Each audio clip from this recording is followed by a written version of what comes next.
Welcome to Massive Passive Cash Flow, the podcast that guides professionals to financial prosperity. Join our community and let's start building your wealth. Here's your host, Gary Wilson. Hey, welcome back to the Massive Passive Cash Flow podcast. I'm Gary Wilson, your host, and I'm glad to have you back. Today, we're going to talk about the book Global Investor Agent, okay? And we have a great guest. I'm not going to give you his name, but his initials are Gary Wilson. That's right, solo cast for the first time in probably 2 years. We're going to talk about the book that was published last year in print, and then just a few months ago, it's now on Audible, okay? So you can get it, I think, for $10 on Amazon for Audible, and the book itself, the printed book, is, I think $15. So in any case, make sure you grab one, guys. I wrote this book specifically for you because I knew the market was going to be turning. We saw it with the dramatic increase in pricing, followed by increases in interest rates. Now, interest rates are still, historically speaking, not all that bad. I mean, let's face it, even if it was a solid 7%, historically, that's pretty good. Okay, we just got spoiled by having them down around 3%. Essentially, though, regardless, the rates have more than doubled in the last year and a half, and we have to take that seriously. Normally, what that does is that spells correction. It's just another way of saying recession. We actually had 2 quarters of negative GDP last year, but hardly even felt it. I don't think that's going to be a recession, though. I think we've got one coming up. Can't tell you when. If I did, we'd all be gazillionaires, right? But the thing is we learn to not try to predict what day or week or month it's going to hit, but rather to prepare for that. Okay, that's why I wrote the book. So in the book, it starts off with me in the beginning as an investor. That was my first foray into real estate. Literally, within a month of graduating college, I bought my first house with my college roommate, Socrates. So I take you through that whole exercise. And this was January 1986. Interest rates were still really, really high, way over 10%. Okay. The Tax Reform Act of 86 had come out, and it changed the landscape of real estate and real estate investing permanently. A lot of loopholes were taken away from S-type employees. These are people who are self-employed. That's why we call them S-types, and they usually have S-corps. Okay, so a lot of doctors, and they lost a lot of loopholes. Okay.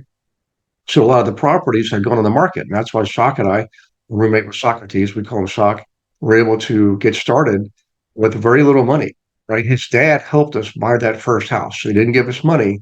His dad showed us, he didn't give us the fish, he showed us how to fish. His dad was a big investor in Richmond, Virginia, and he took us under his wings and showed us how to structure the deal. So we assumed the first mortgage. It was a VA mortgage, and you can still do that today, okay? We refinanced his second. He had a second mortgage, and then we gave him a note for a third mortgage for his remaining equity, and that's how we bought the property. Well, this was all in the book. I go into how we actually structured that deal, the closing, and everything that happened after that. So after that, by the way, I didn't invest for several years because I got married, had kids, and moved to Pittsburgh and from Virginia Beach, and had a corporate job up there. In banking, it was in IT, and much of what we did is work on mergers and acquisitions from banks that we were acquiring. So, in any case, did that for several years. 35 years old, woke up thinking I should have listened to Mr. Lebet. That's what Sock's dad, who told us when we closed on that property, the 10 years prior, or 12 years prior, that if we did everything he told us, we wouldn't be working for anybody when we're 35 years old. Well, at this point, I'm 35 years old. Waking up in Pittsburgh 10 years later, wishing I listened to him because I did not like the corporate world. I was not born to be sitting behind a desk in an office. Okay, so I started investing heavily. That next year, I bought 10 properties, duplexes, triplexes, fourplexes, and had exactly 30 units at the end of that 12-month period. And the net revenue was matching my net pay from the bank. And I was a corporate VP at that point. I wasn't in the branch. I was in the corporate world. So I was doing pretty good. 5 weeks vacation, a whole 9 yards, dental, medical, 401k, you name it. Everything was going great, except I wasn't happy.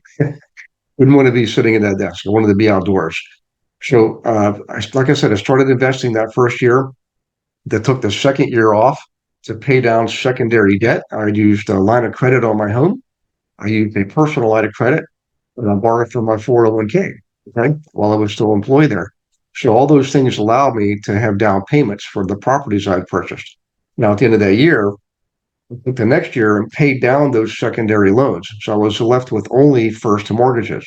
So I had a much stronger equity position. I already had 20%. Was always put 20% down. But with paying back those secondary loans, I had more equity, I had more cash flow because I wasn't making interest payments on those loans, right? So I had substantial uh, uh, income over that next. Plus, I raised the rents. So then what I did, guys, is I got a home equity line of credit, but it really wasn't a home equity line. It was a business line of credit across the portfolio of rental properties that I had. It was blanket mortgage that covered the equity in all 10 properties. That allowed me to go out that third year and buy that next property for cash. It was a 9-unit building. So in any case, fast forward. Here's where this was important. 2002, January 2002, I finally got my real estate license. Okay. Um, very few of the agents were actually trained to work with me in those prior years. Wonderful people, great at helping people buy and sell their own homes, but were not being trained by their brokers to invest in real estate, much less work with investors. In fact, there was always discord between those two groups. Investors didn't like the agents, and the agents didn't like the investors. It was just so simple a matter of information and communication. That's what the book is partly about: is how do you actually walk the walk and talk the talk with investors? Okay, and that's not just all about working with investors. We work with owner occupants too on our team. But we have a unique platform just for the investors. And I go over that in the book. So in any case, I step you forward into those chapters. I eventually did retire from the bank. When I was 40 years old, I was investing in, still working at the bank for 5 years together at the same time. And of course, I had children, right? I was a scout dad and coached softball and soccer and just had a jolly old time. I was working uh, very much and sleeping very little. So in any case, I finally retired at 40 years old, and I had gone on to accumulate 170 some odd units at that point, and ultimately 5 years later bought another bigger property. It's a 90 unit apartment complex um, with a partner of mine. Good partnership too, by the way. Highly recommend you look at partnerships for yourselves. But here's why this is important. All right, when the last recession hit, ask yourself what part of the business was working well. It was the investor business. The owner occupant business had dropped off dramatically. I mean, volume was down in some markets 75%. 75% of the business guys had disappeared. Okay. So half the agents left the business. They didn't know what to do, didn't know how to react. And we had already been working with investors. At that time, I had a brokerage company. I built my own brokerage, built on the investor relationship, right? We had our own platform of training, um, classes, coaching, you name it. And it makes it possible for the agents who were on my team, back then it was the brokerage, to be able to effectively serve the investors, right? Because they had the tools and the strategies. They had the methodology and the terminology down pat, not only for the clients, but for themselves, right? So here's where this is coming to. We know we're going to have a recession. It's a mathematical certainty. We just can't tell you the exact day, like I mentioned before. But why wonder? Why worry? Why not prepare? Okay. So I think you should take classes in investing. Don't go to the midnight gurus. They're going to start you off at 300 for a all day thing, and then next thing you know, it's 3,000 for training, and it's 30,000 to have a coach, and it's 50,000, 65,000. I've even seen 100,000 to be part of a mastermind program.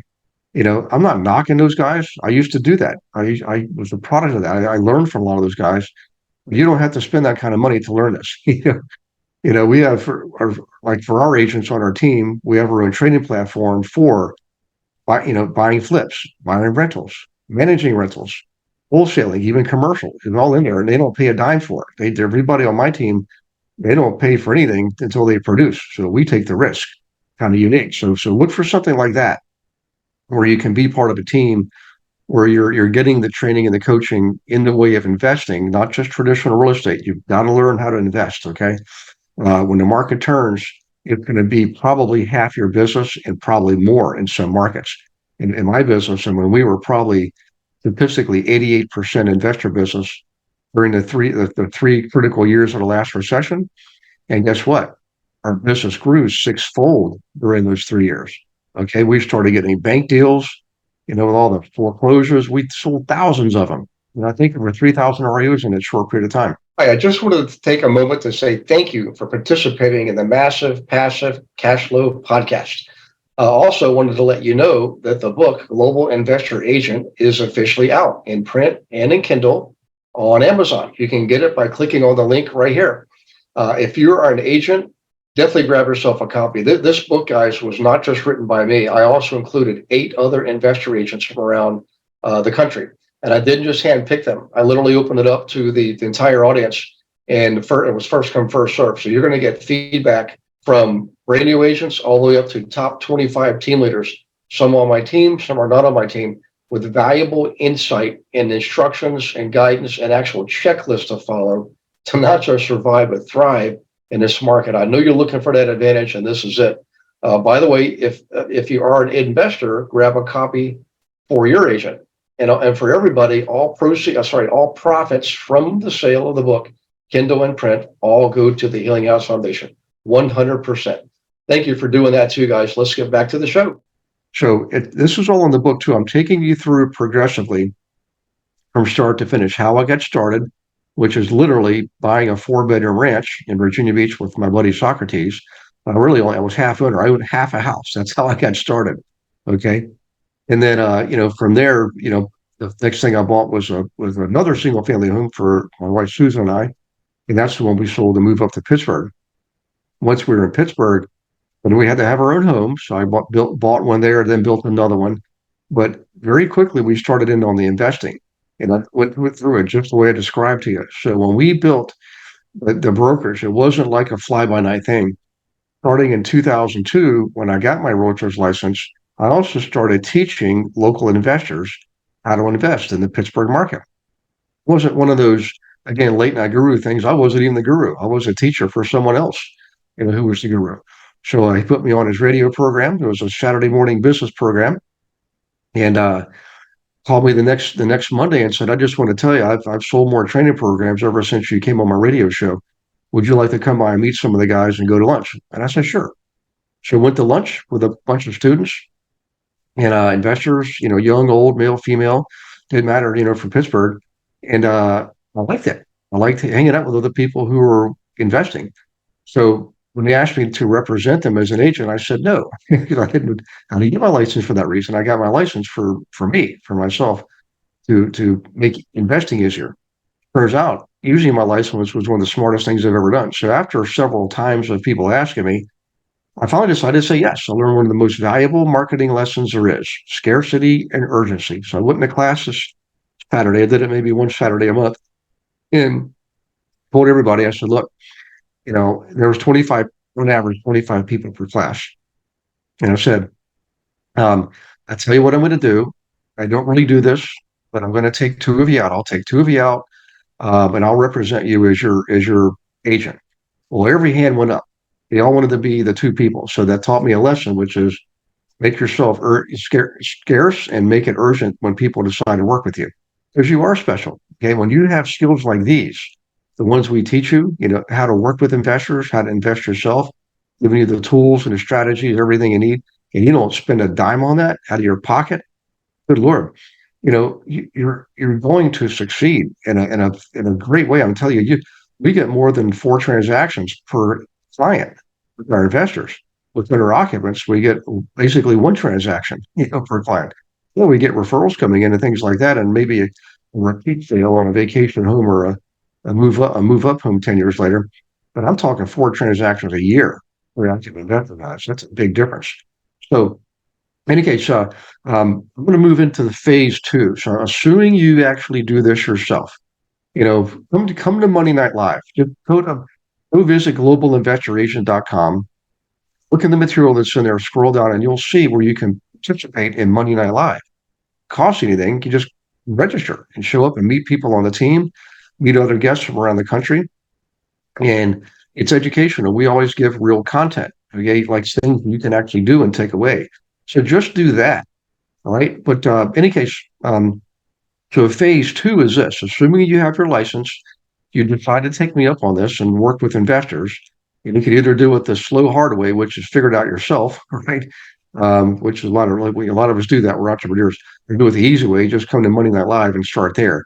And again, it doesn't cost anything. So, in any case, at this point, I want to introduce you to phase two again, which has to do more with your own investing, you investing for yourself, because now that you've got a clientele, a steady clientele, a steady business producing steady income, it's a lot easier for you to get loans on investment properties. Remember, an investment property is bringing in cash flow. Your personal home is not. So when you qualify for a loan on an investment property, they actually count the income that's going to be coming in from that property. Okay? And when they look at your ratio, they're looking at all of your income from your job, from your other investments. It all adds up. And as long as you still meet the ratio, the 1/3, 2/3 ratio, like in other words, your principal and interest should not be more than 1/3 of your take home pay. Okay. So in any case, um, you I want you to invest yourself. Another part of the second phase of your business life is starting other businesses. You can call them side hustles if you want. But I have agents that have property management companies. Okay. And we do it correctly, the right way. It doesn't matter what brokerage you're in. I can show you how to do it correctly, right? It doesn't involve your brokerage. I mean, some brokerages will require you to go under their umbrella, but it still should be your business that you own, separate LLC. So in any case, we go into all of that in the book. And here's the beautiful thing about property management. It's not a fun business. Well, let's be candid. It's not fun when all your phone calls have to deal with vacancies and roof leaks and you know, water tanks going bad, things like that. Nobody's calling you saying, "Hey, I just want to thank you for being my property manager," right? But the point is, it's another way to make money on something you're already doing. You probably already have clients asking you if you can manage your properties for them. Okay. Well, now you can say yes, but structure it like a real business.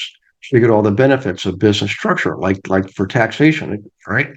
And that income, excess income, basically enhances your bottom line.